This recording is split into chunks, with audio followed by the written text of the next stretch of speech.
Aqui é o Gabriel e o Matheus. Aqui nós hoje vamos gravar um vídeo diferente com maionese verde. Como vocês podem ver, nós já devoramos, porque é muito gostoso. Vai ser um vídeo, tipo assim, muito nojento. Porque nós vamos pôr maionese verde com pão de mel. Que nojo, eu não gosto de pão de mel. Com bolachita. Ai, que nojo. E com chocolate com avelã. Gente, se vocês querem mais vídeos desse, ou vídeo, tipo assim, vamos dar uma ideia, tipo assim, nós, tipo assim, ó, nós pega bala versus comida de brinquedo. Nós faz isso, aí, gente, quem ficar com a bala se delicia, quem ficar com a comida de brinquedo fica só babando. Se vocês gostarem disso, faz isso. Comenta aí embaixo. Então vamos começar o vídeo. Nós vamos começar com pão de mel. Nós vamos nos arrumar aqui e já voltamos com vocês em 3, 2, 1. Gente, já voltamos com vocês agora. Comi pão de mel, gente. Gente, vai, Matheus, pega aí. Gente, olha lá. Nós, 3, 2,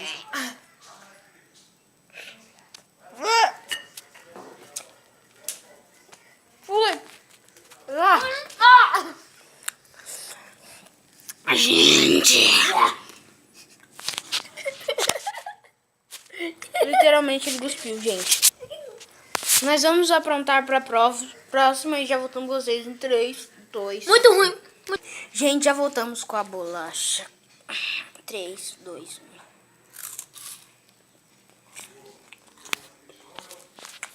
1. Não é tão ruim, mas também não é tão bom. O gosto da bolacha permanece, mas a maionese dá um gosto terrível. Gente, pra quem percebeu, eu tô com cabelo novo, gente. Nem sempre eu vou estar com esses cabelos no vídeo, gente.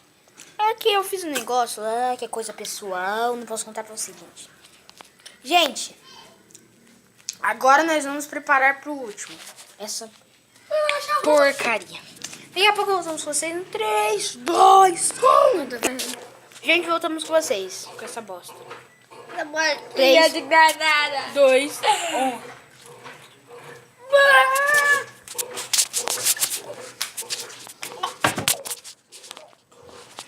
Gente, já voltamos com vocês.